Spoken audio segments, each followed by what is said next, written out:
Este no es mi set de rodaje habitual, ¿eh? Muy buenas cinefilas y cinefilos. Si me seguís por mis redes sociales habitualmente, sabréis que en alguna ocasión he dado clases sobre cinematografía, más en específico, pues sobre guión, sobre dirección de plano, sobre dirección de fotografía como tal, y por eso hoy me gustaría compartir los conocimientos que yo tengo sobre cine, pues los conocimientos que he ido adquiriendo mediante los años, mediante cortometrajes que he hecho, mediante anuncios también, mediante trabajos que he realizado en la radio, así que sin más dilación, hoy doy comienzo a esta pequeña clase sobre cine.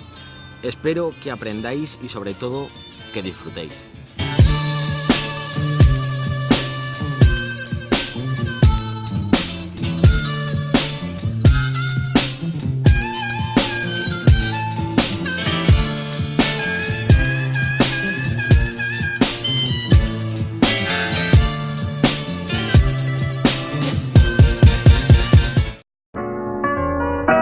A grandes rasgos, la preproducción de un producto audiovisual, ya sea un corto, mediometraje, anuncio, película o lo que quiera que vayas a hacer, debe pasar por una fuerte fase de preproducción, que generalmente suele ser la más larga de las tres.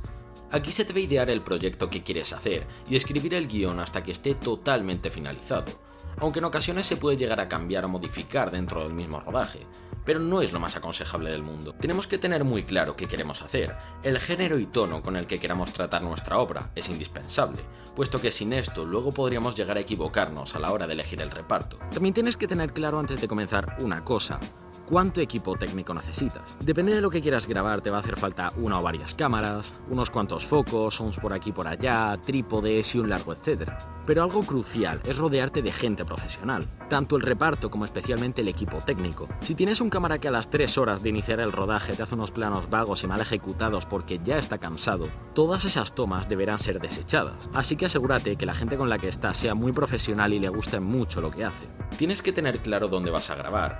Cuando ya lo tengas, visita los lugares, visítalos mucho.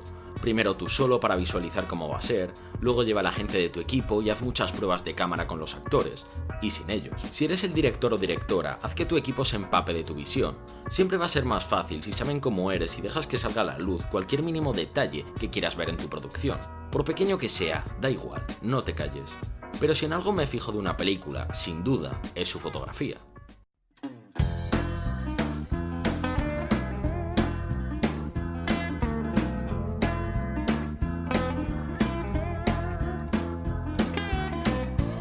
Sobre este apartado tengo 1000 cosas que decir, pero no puedo comenzar a hablar sobre los tipos de planos, sobre los movimientos de cámara sin más. Si tengo que empezar por algún lado, es hablando del director de fotografía.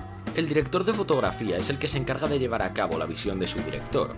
Es el que debe llevar a cabo las decisiones en cuanto a la iluminación, ópticas, encuadre, texturas, etc. Este debe velar y estar atento a muchas cosas. Debe saber administrar el dinero que se le otorga para conformar un equipo con cámaras, foquistas, asistentes. La dirección artística también debe ser crucial para este y comentarla con el director. Si me preguntas a mí a nivel personal, valoro más la estética de una película que su guión. Pero no solo yo pienso así, otros como Hitchcock, Tarkovsky o el propio Iñárritu también lo hacen. Puede parecer una locura, pero si la dirección artística y la fotografía están mal logradas, la película va a ser una mierda. Siguiendo con la dirección de fotografía, me gustaría recomendaros un par para que podáis ver distintos tipos de dirección. Vittorio Storaro es un director de fotografía que tiene en su haber cintas como Apocalypse Now, Reds o El último emperador. Este es famoso por basar su fotografía en la teoría de los colores de Johann Wolfgang von Kief, centrada en la manera de los diferentes colores y la manera en la que dichos colores influyen en la percepción de diferentes emociones. Otro que me encanta y no podía dejarlo fuera, Roger Deakins, conocido por realizar la fotografía de Blade Runner 2049, No es país para viejos o uno de mis films favoritos, El asesinato de Jesse James por el cobarde Robert Ford. Este trabaja con los objetivos de las cámaras y sobre todo, sabe cómo encuadrar todo en un mismo plano de manera magistral. Ahora os voy a hablar de planos porque sé que muchos jóvenes van con una cámara a lo loco echando fotos sin ni siquiera saber cómo se llama ese tipo de plano, ese encuadre, esa angulación. Pero no os echo la culpa, yo hasta los 15, 16 años, hasta que me empecé a interesar por el mundo de la fotografía y sobre todo del cine, pues tampoco sabía cómo se llamaban. Quiero comenzar hablando sobre los ángulos de cámara, o más conocido como angulación. Voy a poneros aquí en una imagen los 5 planos de ángulo por antonomasia, y los describiré. Luego pasaré a otros menos trascendentales. Empiezo hablando sobre el plano nadir. La cámara se coloca debajo del personaje. Se utiliza para dar más dramatismo a una escena o inspirar una sensación de vértigo al espectador. Se suele poner debajo de un cristal o hacer que un personaje salte por encima de ella. El plano contrapicado se realiza situándose justo enfrente del sujeto y colocando la cámara por debajo de los ojos. Se suele utilizar este plano para mostrar a un sujeto más poderoso, llegando hasta el punto de casi endiosarlo. Luego tenemos el plano normal, que como su propio nombre indica, es cuando situamos la cámara al mismo nivel que el sujeto. Este busca describir algo de manera natural y totalmente objetiva. Habitualmente también realizan este plano para aportar tranquilidad y estabilidad a la escena. Continúo con el plano picado. Se realiza colocando la cámara por encima del sujeto del objeto que vamos a capturar. Este plano se utiliza generalmente para dar mayor sensación de profundidad y en muchas ocasiones, si se graba a una persona transmitir debilidad o humillación. Finalizo los 5 planos más importantes según el ángulo con el plano cenital. La cámara se sitúa ligeramente encima de todo. Es un plano sin perspectiva que depende de a qué altitud se coloque, será muy descriptivo o muy poco. No tiene una función como tal más allá de desarrollar la creatividad del director. Ahora sigo con la angulación, pero ya con planos más específicos. El plano dorsal o plano semisubjetivo nos cuenta lo que ve el personaje introducido en la escena y nos confirma a todos como espectadores. Esto nos da un poder especial sobre lo que estamos viendo, ya que ellos no nos ven, pero nosotros a ellos, evidentemente sí. Se utiliza mucho en cintas de terror cuando una persona es atacada por la espalda. El escorzo es el plano que pone al personaje que habla de cara y el sujeto que escucha con una clara referencia de espaldas. El foco se centra totalmente en el que tiene el protagonismo en ese momento. El plano perfil o plano lateral sitúa la cámara a un lado del sujeto mostrando parcialmente al personaje. Este se suele utilizar para intuir que algo fuerte está a punto de ocurrir y que este se dirige hacia su destino. El plano flip over es uno de los más creativos y complicados que recuerdo. Este sirve para subvertir las expectativas que tenemos los espectadores realizando movimientos de cámara de 180 grados, así indicándonos que lo que estábamos viendo, en realidad, estaba al revés. El último plano de este grupo es el plano holandés, o también conocido como plano aberrante. Se realiza inclinando la cámara unos 45 grados y transmite al espectador una sensación de estabilidad, utilizado en muchas ocasiones magistralmente por Danny Boyle. Ahora que ya he hablado sobre la angulación, voy a meterme con los encuadres, porque puedes utilizar la cámara de una forma genial, pero si no sabes encuadrar la escena, seguramente te quedará muy cutre. Comienzo con el gran plano general. Este muestra un gran escenario, una inmensa multitud, y por ende el protagonista o grupo de reparto quedan diluidos y empequeñecidos por la escena. Esta tiene un valor dramático y en ocasiones pretende plasmar soledad o empequeñecer al hombre en un medio enorme. Y si el gran plano general se utilizaba para empequeñecer al protagonista, el plano general se utiliza para describir el entorno de una forma más detallada en la que se encuentra el personaje de la historia. El plano conjunto, ese es en el que 2 o más personas aparecen de cuerpo entero. Generalmente sirve para desarrollar una conversación, mezclándose este con más planos cercanos, pero en otras ocasiones, como en La Naranja Mecánica, también se utiliza para iniciar un conflicto. El plano entero es muy parecido al conjunto, con la única diferencia que si en el conjunto podían hablar entre personas y tener un poco más de profundidad, en este básicamente es captar y encuadrar perfectamente al intérprete desde la cabeza hasta los pies. Este es posiblemente mi plano favorito. El plano americano es el que abarca desde la cabeza hasta las rodillas. Se le llama así porque era muy utilizado en el género western, para mostrar la expresión facial y las armas de los pistoleros al mismo tiempo. El plano medio se realiza encuadrando al sujeto desde la cabeza hasta la cintura. Este se utiliza en muchas ocasiones para entrevistas o para mediar la distancia de relación personal, ya que es la distancia correcta para situarse enfrente de alguien. El plano medio corto encuadra a un personaje desde la cabeza hasta la mitad del torso. Esta permite a la escena concentrarse en el sujeto que está delante del plano y descontextualizar todo lo que está de más, para que el espectador se concentre en una sola cosa. El primer plano es ese que engloba al personaje desde los hombros hasta la cara. Esta se utiliza para crear intimidad y confianza en la escena. El primerísimo primer plano coge una parte del cuerpo como la boca, la nariz o uno de los ojos para resaltar algo. En muchas ocasiones se utiliza para detallar una lágrima, una sonrisa o algo que el director quiera destacar en el cuerpo de alguno de sus actores o actrices. Y para terminar con el encuadre, destaco finalmente el plano detalle. Este se utiliza cuando el director desea resaltar algo de vital importancia que en otro plano pasaría desapercibido, como por ejemplo, un picaporte moviéndose o el pie de un personaje apagando un cigarrillo. Ya me he quitado de encima la parte más larga, pero todavía quedan algunos puntos sobre planos que tocar. Ahora voy con los puntos de vista. El plano objetual es situar la cámara como si fuera un objeto y que el personaje interactúe alrededor de él. ¿Cuántas veces habéis visto un plano de un personaje abriendo una nevera con la cámara dentro de ella? Eso es el plano objetual. El plano subjetivo es totalmente fascinante. Se utiliza colocando la cámara en la vista de un personaje, simulando que la cámara es los ojos del sujeto, realizando en el espectador una inmersión total. El plano subjetivo voyeur nos muestra lo que ve un personaje a través de unos prismáticos, una cerradura, una mira, etc., mientras que el observado no se da cuenta.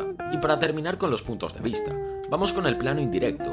Este se hace poniendo la cámara enfocando un reflejo, como por ejemplo un espejo, un charco, una televisión, y con ello enseñar una escena o la conversación entre personajes desde un punto de vista algo más original. A nivel de movimientos de cámara quiero ser rápido, porque tenemos muchísimos, así que os voy a mencionar algunos cuantos que me apasionan o los más típicos que se suelen ver. Tenemos la cámara en mano, múltiples tipos de traveling, planos en rotación, plano secuencia, movimientos con grúas y un largo número de movimientos. Si queréis que los describa con más ahínco, ya sabéis, apoyad muchísimo este vídeo. Pero ahora, terminando ya con la fotografía, quiero meterme en la dirección.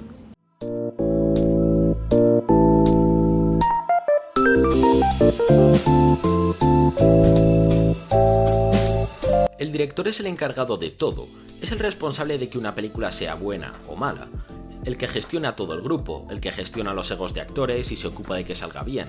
Para ser un buen cineasta debes tener fuertes dotes de liderazgo, y como dije en el apartado de preproducción, debe conocer a todo su equipo y saber en quién puede confiar para poder delegar en algunas ocasiones en las que la producción es tan grande que no puede abarcar todo. Lo único que está por encima del director es el estudio que pone el dinero, y que a veces sí puede fastidiar su visión para que quede un film más convencional si la visión del cineasta no les convence del todo, y esto suele ser la muerte de la película. ¿Cuántas veces hemos visto una película con potencial desaprovechada? El 70 u 80% de las veces es porque el estudio quiere cosas distintas al director.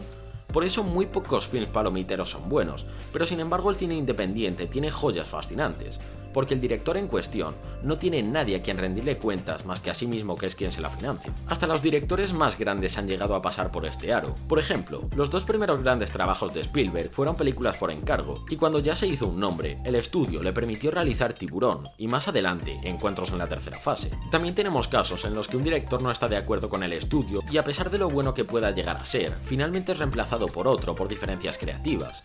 Ya digo que hay directores que únicamente se limitan a hacer trabajos por encargo. Para mí estos son los verdaderos malos cineastas, porque puedes hacer una o varias cintas por encargo, pero siempre digo lo mismo, una película para un director debe ser como su hijo.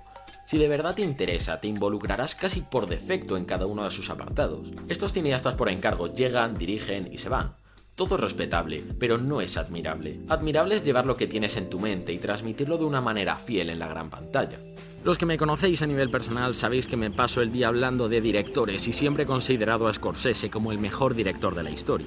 Yo os digo que es algo subjetivo, pero para finalizar este apartado quiero recomendar el cine de algunos realizadores que me encantan, como pues evidentemente el primero Scorsese, Sergio Leone, Alejandro González Iñárritu, Andrei Tarkovsky, Clint Eastwood, Danny Boyle, aunque este anda últimamente de capa caída, los hermanos Coen o John Ford. Ahora hablemos del rodaje de un producto audiovisual, o de forma resumida, la producción.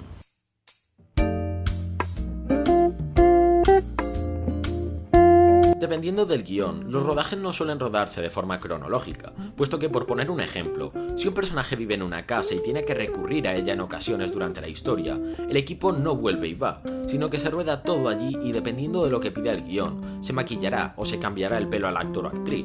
Dependiendo del tiempo que se supone que pasa entre escena y escena, si hay algún cambio físico en este, cuando uno ya ha terminado de rodar allí, se irán a la siguiente localización, a grabar todas las escenas del siguiente lugar, y así sucesivamente.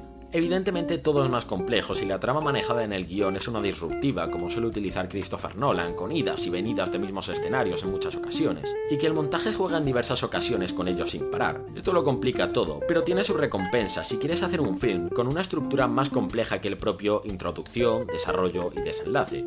Aunque debo admitir que yo soy muy clásico y amo las historias bien contadas cronológicamente. Pero, joder, siempre me termino yendo de madre y hablando de cosas que no tienen nada que ver con lo que en principio quiero explicar. Ahora me apetece salirme un poco del guión y contaros algunas cosas que he vivido yo en rodajes, como por ejemplo, recuerdo una vez que teníamos que grabar en un puente y yo tenía una cámara, grabábamos por la noche, empezábamos como a las 12 de la noche, de 12 a 5 de la mañana aproximadamente, creo que fueron, pues para un cortometraje de 5 minutos y medio, 6 más o menos, fueron 5 noches, de 5 o 6 horas cada noche, y yo estaba con la cámara con medio cuerpo salido del puente, un amigo sujetándome y yo estaba con el trípode con la cámara que pesaba un montón y tenía ya los brazos agarrotados, que parecía yo un clip de Famóvil, estaba así.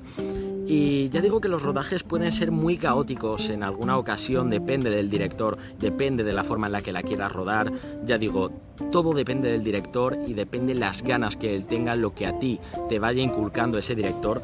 Pero por ejemplo, también recuerdo, porque los anuncios son muy distintos a los rodajes, fijaos, si para un anuncio de unos 35-30 segundos estuvimos como 8 horas rodando en Benidorm. Recuerdo que grabamos como en una habitación de unos 30 metros cuadrados, a lo mejor era una habitación muy pequeña con un montón de cacharros, pues creo que eran sobre unos calcetines, teníamos que grabar con un deportista y durante un día entero estuvimos encerrados en esa habitación, teníamos que abrir, era una especie de garaje, teníamos que abrir la puerta de ese garaje cada media hora porque todo era en negro y estábamos todo el rato tirando humo, una especie de, pues echábamos un carboncito y estábamos con humo y estábamos que nos asfixiábamos, y eso también para las cámaras es algo muy malo.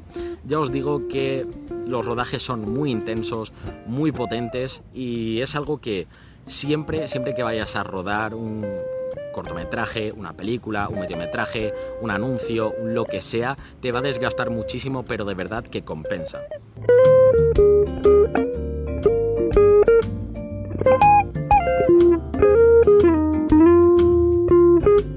El montaje es una parte totalmente crucial de un film. Puede parecer que esto es meramente superponer clips uno encima de otro, pero nada más lejos de la realidad. Imaginad, por ejemplo, la escena del Señor de los Anillos, en la que los Rohirrim llegan al campo de Pelennor. Si la música y esa elección de planos habría sido totalmente distinto. Esos planos laterales indican la preparación de la batalla. Luego pasamos a unos primeros planos con el rostro de los personajes, algunos con bravura y otros con miedo, lo que inspira humanidad. Yo cuidaré de ti.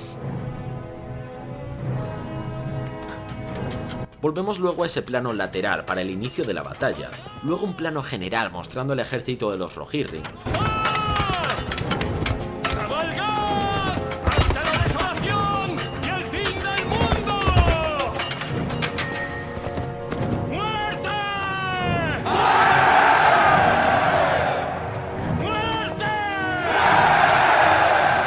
La música se mantiene tímida y estática mientras juega con estos planos que ya os he mencionado. Finalmente, la cámara asciende formando un picado a modo de gran general, para finalmente que estalle el tema de los Caballeros de Rohan.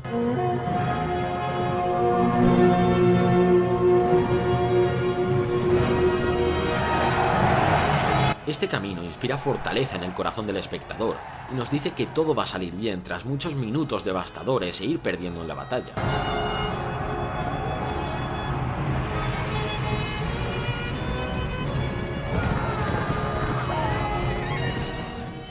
Analizar el montaje de una película como El Señor de los Anillos es totalmente apasionante. Fijaos si tan solo en una escena se pueden sacar lecturas, y más movimientos de cámara que ni he llegado a mencionar.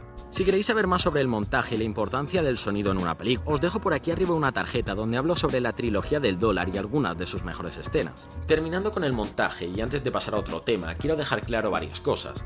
Hay cineastas que ruedan mucho metraje y en cientos de planos distintos para tener muchas opciones a la hora de montar, porque no tienen claro el cómo quieren que sea su cinta. Pero hay otros que hacen esto porque quieren que su film sea rápido como un tiro, porque es así como tiene que ser.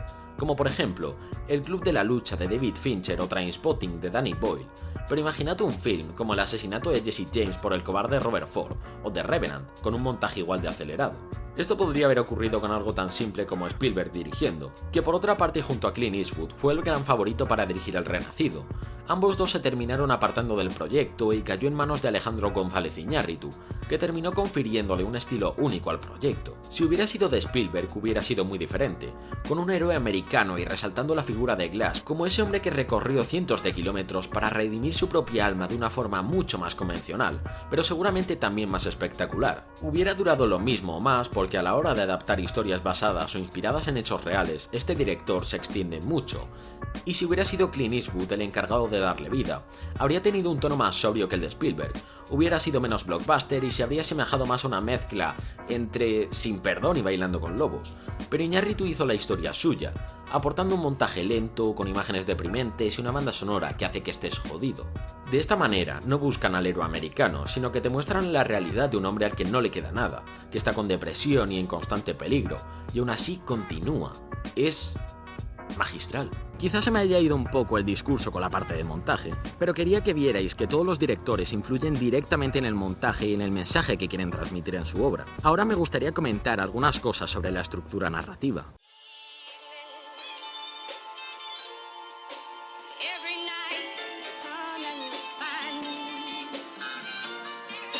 En este apartado no quiero que se me amplíe de una manera sobrenatural, así que voy a dedicar a comentar las 6 estructuras básicas y a poner uno o varios ejemplos. La estructura de montaña rusa es la que suelen utilizar las películas de acción y románticas de manera habitual. Suele iniciar de una manera dinámica para enganchar al público y poco a poco se va desarrollando un problema.